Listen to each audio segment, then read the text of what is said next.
everyone, so for today's video I have a giveaway for you, and I'm also going to be talking you through how to get the most out of your revision guides, because I often get asked how do you choose what information to take from a revision guide and put onto your revision resources, so your mind maps or notes or flashcards, anything like that.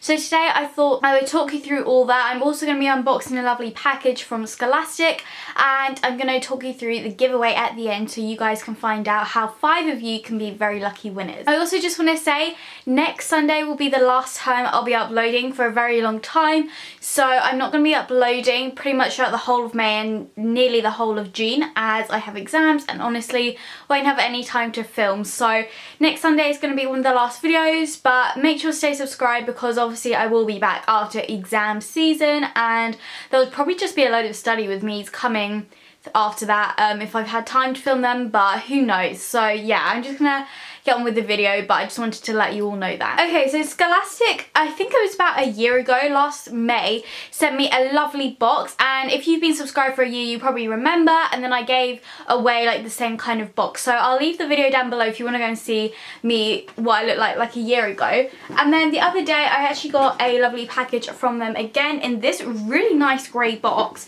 and it was like packaged amazingly in a bigger box. Since then I've taken it out, so I thought I would unbox it for you, as there are some really cute revision things in here, and then I'm going to talk you through how to use, for example, their revision guides to make some really good notes. So the first thing they sent me is this bottle from Paper Chase, which I honestly love.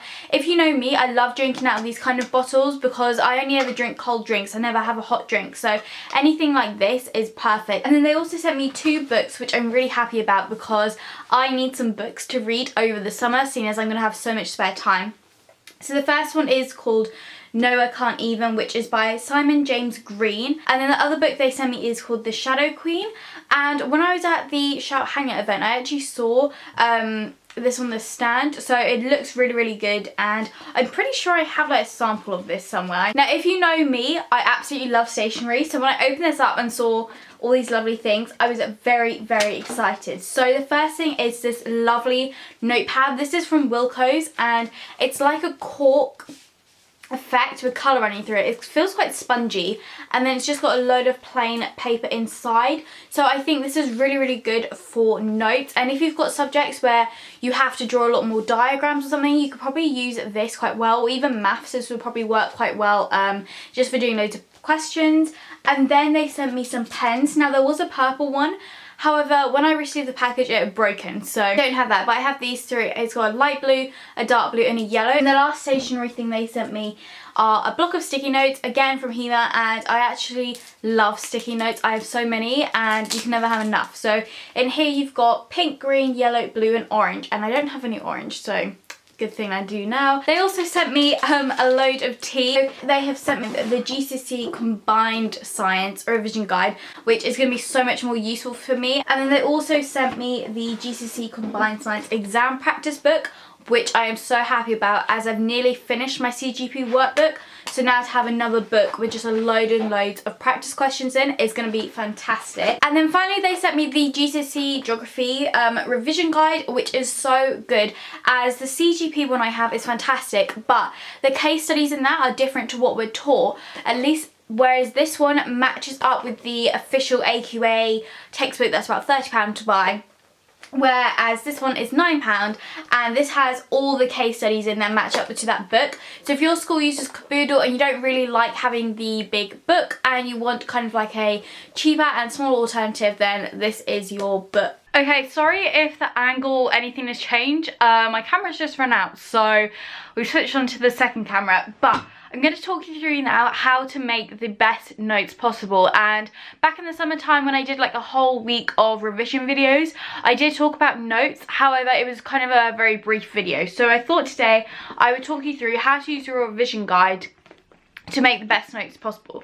So let's take the geography one, it's a bit thinner. So geography, lots of things. You obviously don't need the whole book as you only do certain topics, but let's say you are doing hot deserts, and you just open the page and you just don't know where to start because there's a lot of things on there. So my first tip is read through the page. Read through it so you're familiar. Don't just start writing ahead as you don't know. You might not even need it.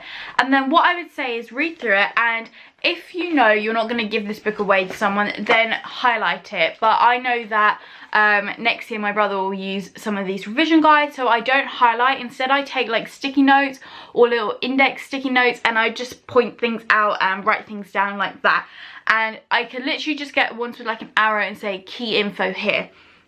So for example, you might want to draw out this diagram because you think it's really useful, or you might want to make notes about this graph and what this graph says. So I would say read through it and see what's really important. Things like definitions, facts, statistics, anything like that is usually going to be really important. And for me, I look for numbers, I look for things in bold, and I look for things that I just know I won't remember if I don't write it down. There are things that I can remember off the top of my head like that, and there's things that I can't, and the more and more I write it down, the more and more I remember it. My next advice is when making notes, keep them simple and brief. Now for notes, I'm kind of talking about when you take a piece of paper and literally write things out like you're in school in a lesson. I'm not talking about making a mind map or anything. So what I would say is, for example, this page, I would read through this paragraph and maybe make 1 or 2 points from this paragraph, as you obviously don't need it all. So I might write the subheading, which is in green, and then maybe what it is, and then what effect it has, as this is talking about deforestation, not deforestation, desertification. So then I might do all those 3 and then skip to this bit and then see, okay, these are the strategies to reduce. So first one I can see is appropriate technology, and then I might write down what that is, and then maybe the benefits, which is it's cheap and easy, and if there is a negative there, then I'd write that down too. And then as you can see, there's 3 of these, so I'd make 3 points. So really you just got to keep it simple, and you've just got to pick out what you need to know. You don't need to know every single word in your revision guide. You don't need to write down all the time the word and. For me, I literally put a plus sign, or you can obviously, if you can do the fancy little symbol, do that.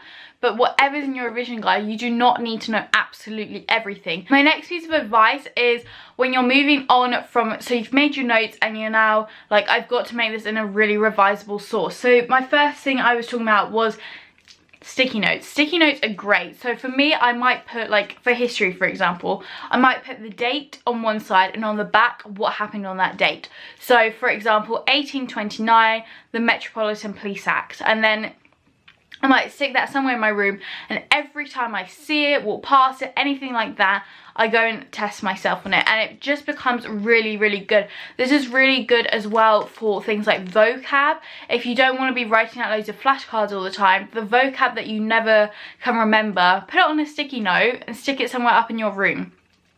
There's loads of colours as well, so you can colour coordinate. If you might think, okay, there's 5 subjects I want to use sticky notes for, then you could have a different colour for each subject, and that way you know, okay, when you walk past, this is what subject it is for. So sticky notes are a really good way. You can take your definition, for example, from your notes or a statistic or anything like that, put it on the sticky note, stick it somewhere. Again, quotes, English, really good way to do that as well. Obviously, I am a big fan of mind maps. If you've watched my channel for a very long time, you know I love a good old mind map. So what I would do for my notes is just take the information on there and put it into more of a revisable source. I'm gonna be honest, I very rarely sit there and make a load of notes. I will usually just go straight into making a mind map or putting things on flashcards. I don't really ever write out notes. I've done it for a couple of topics where I just don't always understand. So for example, electromagnetism, which is like Fleming left-hand rule, things like that in science, in physics. It takes me a little bit longer. I just didn't get that the first time, so I did make notes because I didn't have many from class. But for other things like waves in general, I just went ahead and straight away made a mind map because I was more comfortable with that topic. My final tip for making notes is to use some flashcards or Quizlet, whatever you prefer, because that way it's much simpler and you're testing yourself, you're being a bit more active with it. So for example, on your flashcard you could have a question and answer, or you could say what happened on the following dates, or what caused this event, or what does this word mean, and then you're testing yourself all the time, and that is still a form of notes. Or you could literally take a flashcard and you could write out a load of information on that flashcard. For me, when I do that, I like to alternate pen colours, so one line will be like blue and then the next point will be black, so it just doesn't look like a big bulk of writing. Okay, so I hope that has helped you all out. And finally, I'm going to get onto the giveaway. So Scholastic has very kindly offered 5 of you to win a revision guide of your choice. So I'm going to list down below in the description box what subjects they have revision guides for. So to enter, all you need to be doing is subscribe to this channel, and you just need to comment down below which book you would like. Like I said, the list will be in the description box below. And yeah, that's all you have to do. I will be checking that you're subscribed and that you've commented down below which book you want. You have 1 week to enter, so next Sunday the 29th of April it will close, and I will announce the winners on that Sunday sometime throughout the day. So yeah, good luck, and I hope you all have enjoyed this video. If you did, leave it a thumbs up. If you're new, subscribe, and I will see you all next Sunday for a study with me. Bye.